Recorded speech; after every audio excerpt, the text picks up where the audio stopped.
What is going on? This is Dylan Talks Tone. How are y'all doing today? It's Friday afternoon. I'm in Northern California. People have been asking me in the comments and stuff, hey, you should share where you're at and like what you're doing and stuff. So before we get to that, I'll tell you what we're talking about today. We're going to finally breach the subject of, or get around to the subject really, of the Rickenbacker Horseshoe pickup. People want to know what the deal is with that, how it works, etc. This was an interesting one. I did do a lot of research on it. So anyway, just to catch you up where we are, for those of you that are not aware, we are traveling, working in our motorhome, tow the Jeep behind us, and we are in Northern California. We are in, yes, it is called Weed, California. You've seen me wear their shirts before, right outside of Mount Shasta. So we're about an hour south of the border between California and Oregon. Since we've been here, been doing some pretty cool stuff. We went up to Crater Lake, saw some pretty sweet stuff up there. That place is one of our favorite places in the country, I think, at this point that we've been to. We've been to a lot of places, but that I loved it. Went and saw Bernie Falls. I'm not sure if that's the same Bernie as the Les Paul copy guy. I kind of don't think so, but it just reminded me of that the other day. So we went to see the Bernie Falls. I got to do some motorbike riding, some actual dual sport riding on some on off-road bikes, which was kind of fun. And then one of my buddies allowed me to ride his Ducati Panigale, so I was able to do that. I picked up a helmet and a jacket just so I could ride whenever I got the chance. So we've been enjoying the Northern California. The only downside is that you've probably seen on these various videos where we've tried to do live streams and they've not gone very well. So hopefully over the next few weeks, when we get back into some actual civilization with some actual bandwidth, we'll get back to doing the live stream thing. So yeah, that's it. All right, so let's talk about I just want to catch you all up for those of you that are not familiar or who have been asking, hey, what's going on? Where you been? Like, what are you doing? Because we get those in the comments and in the email. So I appreciate that. Let's see. Horseshoe pickups in Rickenbacker. 1932? Horseshoe pickups in basically lap steels. It's interesting, Fender started with lap steels too, right? So, and then that became the Telecaster pickup with that steel base plate on the bottom. Pretty much the same thing with the Rickenbacker thing. It started as a lap steel pickup, and then it evolved into the one that we know in the bass guitar. So here's an interesting thing. I guess it's just a guitar pickup, but there's a couple of really unique things about it. And you have to kind of go back. You have to understand where in history this was happening. It's weird to think that Alnico, aluminum, nickel, and cobalt, which you mix together in various proportions to get Alnico 2, Alnico 3, Alnico 4, 5, and in some cases 8. You mix that together. It is then sintered most of the time, or sand cast, depending on how it's made, into a magnet, and that's your normal magnet. And then the way the ratings work, more or less, the ratio of aluminum, nickel, and cobalt changes based on the maximum Gauss, or the maximum magnetic strength that you want the pickup to get to, thus the number scale, okay? So, for example, if you fully magnetize an A2 or an A3, let's use an A3 because it's pretty common. If you fully magnetized an A3 magnet, it would not be as strong as an A5 fully magnetized. Now you can mess with that a little bit, passing it through a few less times and that sort of thing when you magnetize a pickup. But the reason we're kind of talking about Alnico first is because before Alnico, all there was basically cobalt infused steel. It's not the technical term for it, but that's what it was. It was basically cobalt infused steel.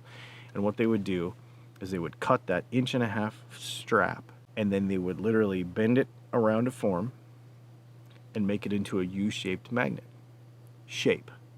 At this time, though, it was not magnetic. It was actually just a piece of steel with cobalt in it, which would give... See, because you can magnetize any piece of steel. Remember those experiments that we had in school, right? Where you take a really strong magnet and you like rub a nail against that magnet, and then the magnetized nail, you could pick up another nail with it, right? You could do that. That was like one of our, elementary school experiments, right? But as you'll recall, with those elementary school experiments, maybe 30 minutes later, you go back and the nail is not magnetized anymore. It's because that metal, that cheap metal in that nail, does not have the properties to maintain its magnetic state. So it decays very quickly into a not magnet anymore. So if you put cobalt in steel, remember cobalt is cobalt, right? The last part of alnico, that is something that is an element or a mineral. It's actually a metal that you could put into that steel that would allow that piece of steel to have magnetic properties for a longer period of time. So they magnetize those two horseshoes to face each other. And then they basically take sort of like it's kind of like a P90 coil almost, and put it within it so that the magnetic field completely encompasses that coil. They screw the whole thing to a base plate. That base plate then gets installed into the guitar. One of the problems that they have is that over time they demagnetize. And so you'll hear of people saying, I've got an old horseshoe Rickenbacker pickup that doesn't work anymore. And it can be because the life of the magnetism in that metal is not as long as alnico. So later on in history, that's why alnico and later than that ceramic magnets came into use, because they discovered that proper mixture between aluminum, copper, or aluminum, nickel, and cobalt, they discovered that mixture and messing around with those properties would make it to where magnets would last a long time. So that's why we use alnico a lot, right? Or back then, of course, ceramic was then the next a synthetic, basically, version of magnets. But when we talk about that horseshoe pickup that was in those Rickenbacker things, another thing that's interesting, so the early ones, and this is common with a lot of early guitar pickups, so Charlie Christian's, for example. Remember that when we have a guitar pickup, we need basically two things to create inductance. We need a coil, okay? That coil has to have a certain amount of efficiency, and we need a magnet within or around that coil. Those two things put together are some of the main components that we need for inductance. So if you have less coil, it's possible that you would need more magnet. If you had more magnet, it's possible you could get away with less coil.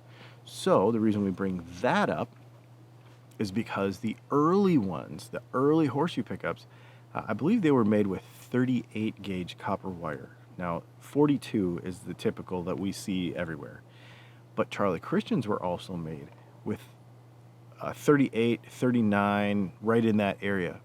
So what that means, though, is that the resistance of the coil, the amount of coil wire was not very much. You could have like a 2.5 to a 3K resistance on this coil. It was huge. It was like the size of a P90 coil, but it was very low resistance. And you're like, well, how am I going to get more inductance out of a coil that is not that big or does not have that many winds in it? Well, we're going to put a ton of magnet around it. That's what we're going to do. And we're going to put a base plate on it. So we're going to be able to create this huge amount of inductance to make this thing more efficient. So as time moved on, they were able to use a weaker magnet and then went to like a 42 gauge wire for more coil to compensate, to be able to, because that's what you tune when you design a pickup, right? Is how much magnet and what is the shape, the height, and the gauge of the wire and how thick is the insulation on the wire. Those are the basic specifications that you can play with in a pickup. And so they said, well, we're going to go ahead and go to a 42 gauge wire. That's going to give us more coil. We'll go to a weaker magnet. Here's the problem, though, is that, remember, they also went to adjustable pole pieces too. The early ones had Bakelite bobbins, which is a pain to work with. They went to a plastic bobbin later, and then they put screw pole pieces in it, sort of like they did with P90s, right? So that they were more easily adjustable, etc. In fact, one of the problems with the early horseshoe pickups was that if you put a string through there, like when you're going to string your guitar and then you tighten it up real quick, you could crack the bottom of that, or the size of that side of that bobbin if you got it caught in there somehow. Move into plastic, move into adjustable pole pieces, move into a weaker magnet, more winds on the coil, and you have kind of a later version of this horseshoe pickup. Like I said, they do decay over time, so that is a thing. If you have one of these things and it doesn't work, there's two things that I would recommend. First of all, take a sip of beer, and then probably sit down and look at it for a while, kind of stare at it, wonder what's going on.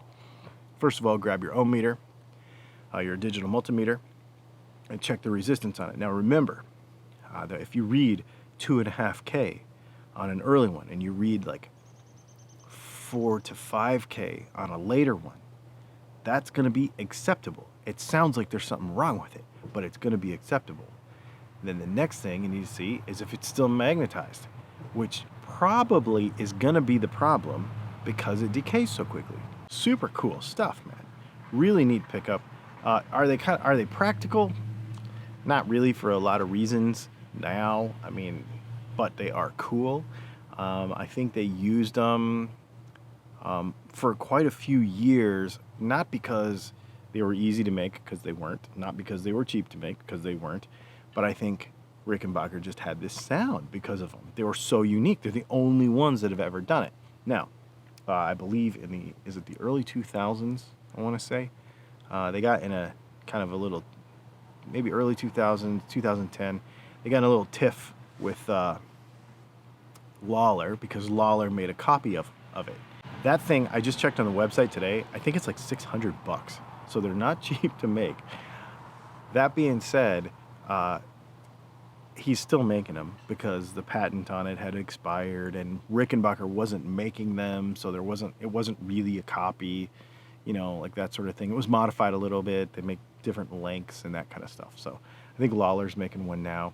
It's kind of cool stuff, man. Am I going to make one? No.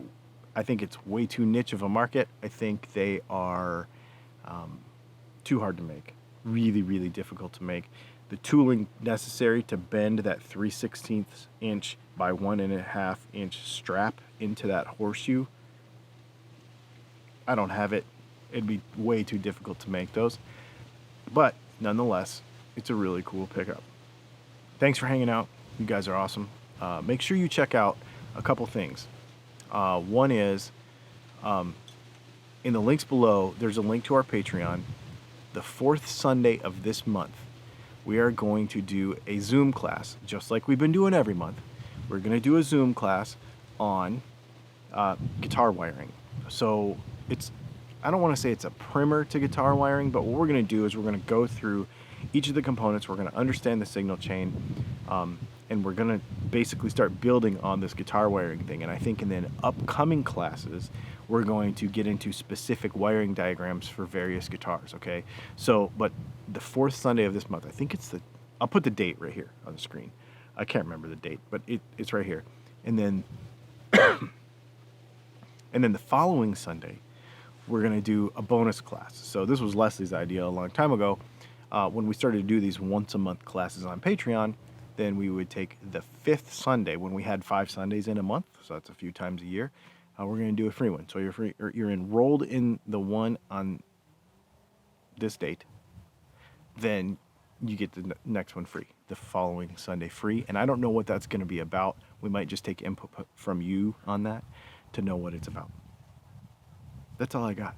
You guys are awesome. Thanks for hanging out. Make sure you check out the website, Dylan Talks Tone. Maybe you buy some merch. People get on me. Okay, one little ranty thing before we go. people have been getting on me lately for plug-in products in my videos, like my own products. They've been getting on me for having sponsors, like Audible. Check the link below. They have been getting on me for YouTube putting too many commercials in my videos. But here's the thing. This junk ain't free to make, yo. It ain't. So all of that help I get, I appreciate it when you all watch the videos because, and you sit through those commercials because it does not offset the cost of making these videos. I will tell you, it's only a few cents. But I do appreciate it very, very much. And when you support those links and stuff, that's what makes this possible. Because we don't have, I don't have 100,000 subscribers to like just live off of YouTube all the time, right? So I do appreciate it very, very much when you support those links and when we share a couple of these products that you're not buying them from me, but maybe I make 10 cents off it or something if you buy, it all adds up. So I do appreciate it very much. And I just want to say that to everybody that has been following us for 4 or 5, 6 years. I don't know how many. I think it's 4.3 million views now or something. And I just want to say that I really appreciate it very much. And your being here and watching this junk all the time is what keeps me going, doing it. There's some days where you're just like, oh my goodness, what video am I going to make now? And then you get a great idea, or you give me a good idea, and I'm like, oh yeah, this is really cool. And we get up and we do it again. So I really appreciate it. I just want to say that. It means a lot. So thanks for hanging out. And I guess we'll see you later this week.